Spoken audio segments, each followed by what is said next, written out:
Shalom, this is Bill. So in our last explainer, we tested whether this study's reading holds up outside its own pages.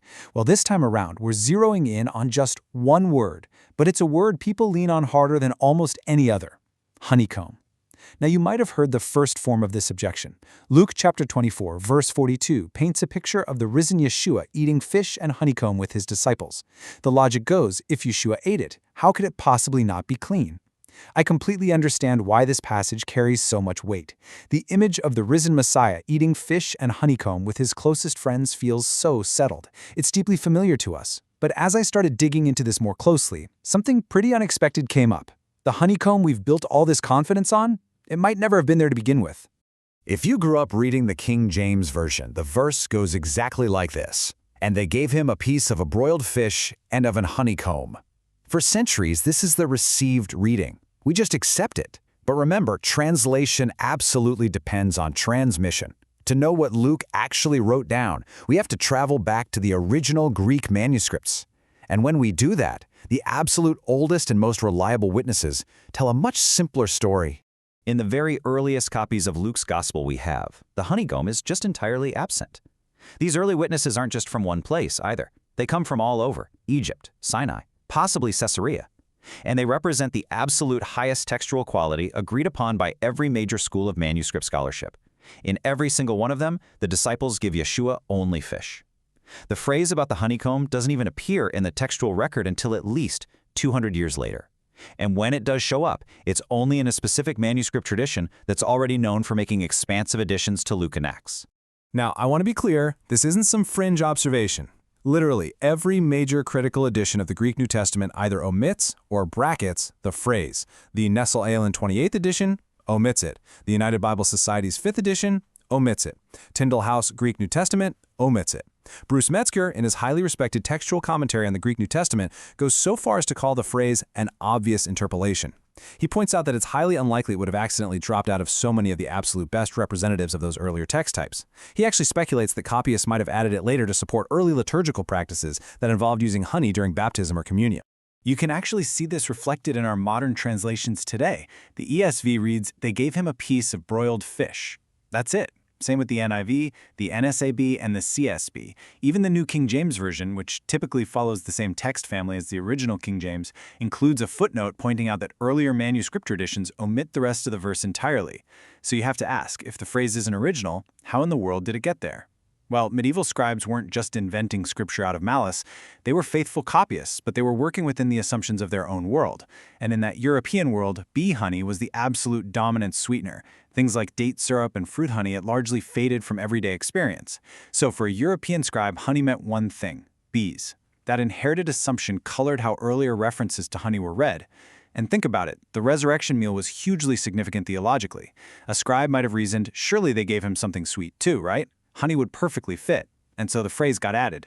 But pay close attention to exactly how it was added.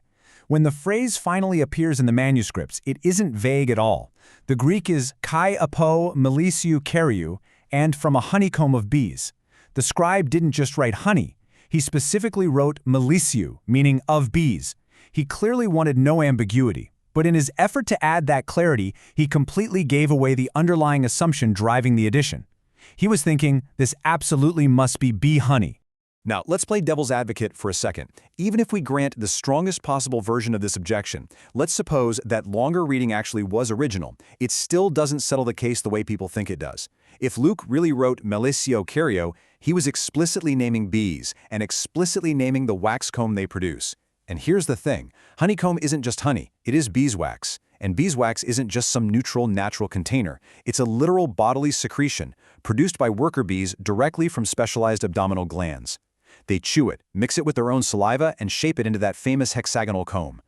The honey ripens right inside that wax, stored in direct contact with it, completely sealed under it. So eating honeycomb literally means consuming wax produced by the bee's own body.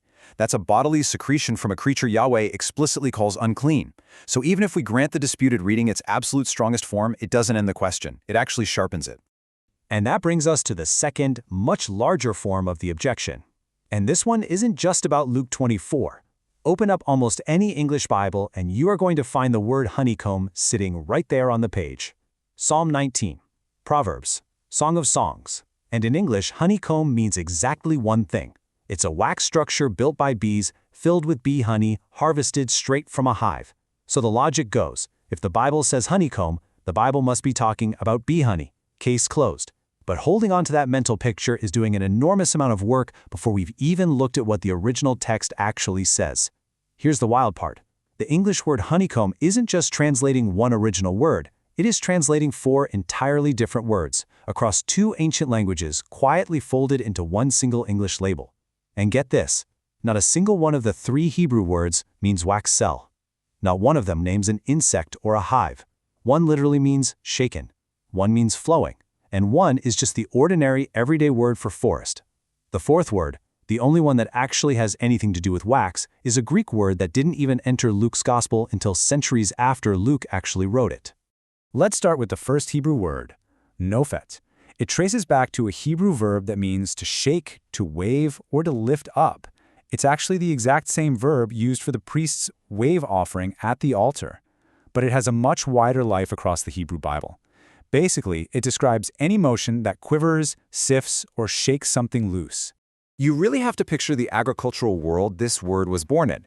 Harvesting back then wasn't delicately picking one piece of fruit at a time. Olives, for instance, were literally beaten from the branches with rods. Deuteronomy 24:20 says, "When you beat your olive trees, you shall not go over them again." Isaiah 17:6 talks about gleanings left behind as when an olive tree is beaten. When overripe fruit was violently shaken loose like that, it split open on impact. Sugars beat it up. Sweet, sticky syrup dripped right onto the ground and all over the harvester's hands. That is the world Nōphet lives in. It names the dripping that resulted, the raw sweetness shaken loose from the tree. If you check the standard Hebrew lexicons, Brown Driver Briggs, Halot, Gesenius, every single one of them traces Nōphet to that exact same root, to shake or to wave. Literally none of them argue for a wax structure. That specific idea lives entirely in the English translation tradition, not in the actual Hebrew scholarship. Now we've already seen the one verse people push back with. In Proverbs 5:3, Nōphet is paired with shemen, which means olive oil.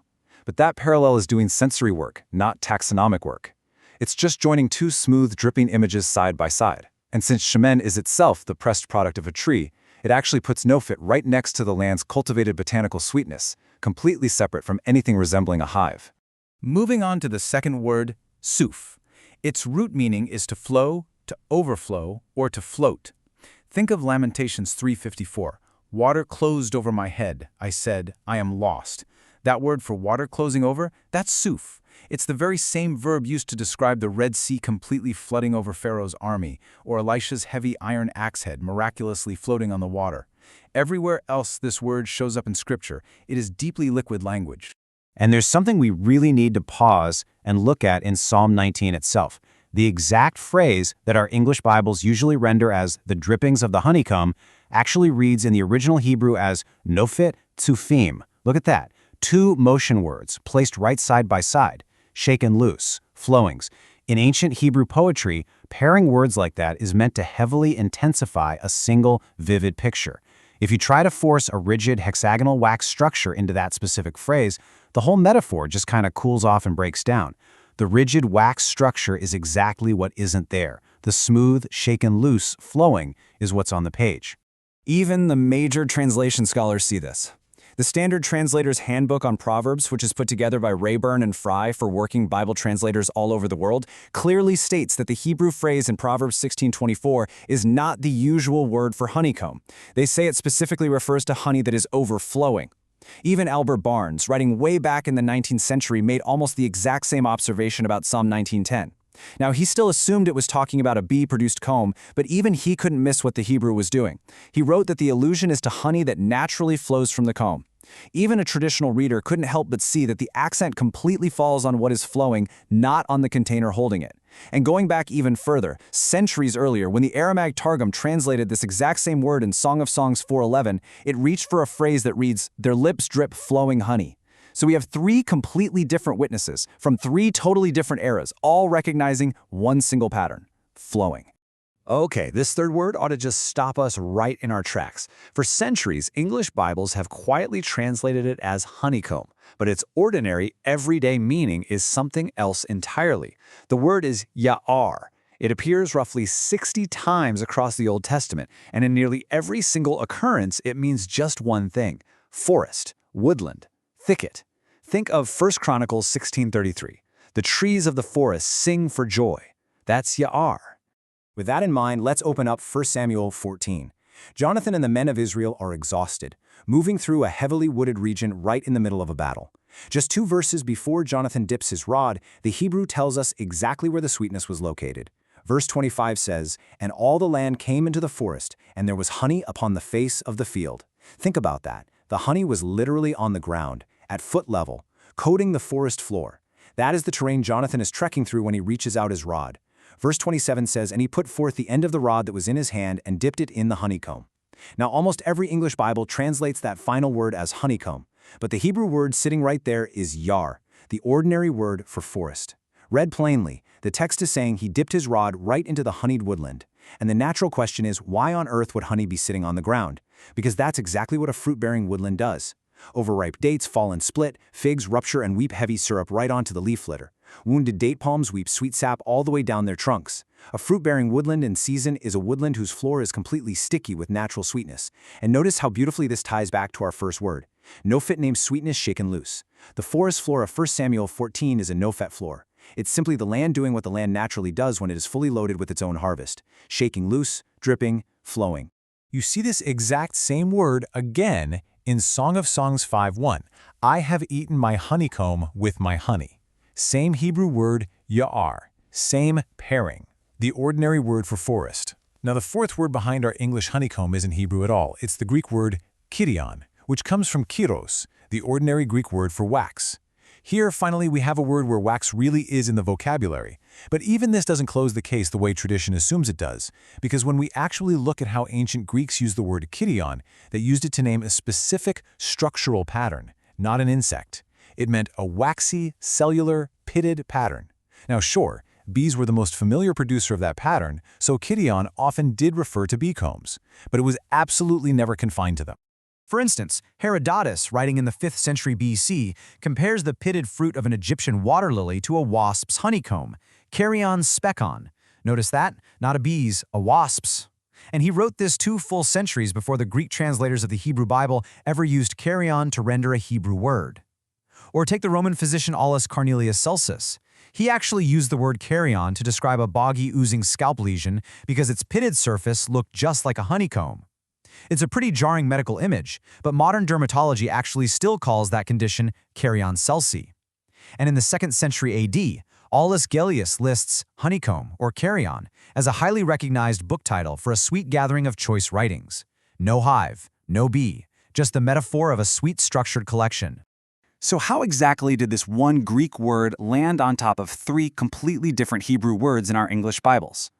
Well, the Greek translators of the Hebrew Bible working in Alexandria around the 3rd and 2nd centuries BC had to make real translation choices for a diaspora audience that just didn't read Hebrew fluently anymore. When they hit those honeycomb passages, they reached for Kērion more than once. In Proverbs 16:24, where the original Hebrew says Tsuph, they rendered it combs of honey. In Proverbs 24:13, where the Hebrew is Nōphet, they translated it as Kērion. In 1 Samuel 14:27, where the Hebrew plainly says yar, forest, they again translated it as Kērion. So 3 beautifully distinct Hebrew pictures, shaking, flowing, and woodland, all arrived in the Greek page flattened into one single word. And once they did, that single Greek word carried its own mental picture forward into every single downstream translation, all the way to the King James, all the way to the manuscript tradition that eventually added Melissiou Kyrio to Luke 24:42. And really, that's the small detail that absolutely seals it. The scribe working on Luke didn't simply write Kērion, he wrote Kērion Melissiou, a bee's honeycomb. He explicitly added of a bee. If Kērion alone unambiguously meant bee honeycomb, adding that extra word would be totally redundant.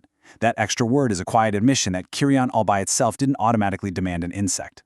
Before we close out this explainer, I want us to really take a taste of this text. I want to slow down. If we just let the underlying Hebrew carry its own natural weight, these familiar verses come back to us with a completely different color. Listen to Psalm 19:10. The familiar reading goes, "Sweeter also than honey and the honeycomb." But hearing the original Hebrew, it reads, "Sweeter also than honey, than the shaken drippings that overflow." Proverbs 24:13. The familiar reading, "And the honeycomb which is sweet to your taste." Hearing the Hebrew, "And drippings that are sweet upon your palate." Song of Songs 4:11. The familiar reading, "Your lips drip honey as the honeycomb, my bride." Hearing the Hebrew, "Your lips drip flowing honey, my bride."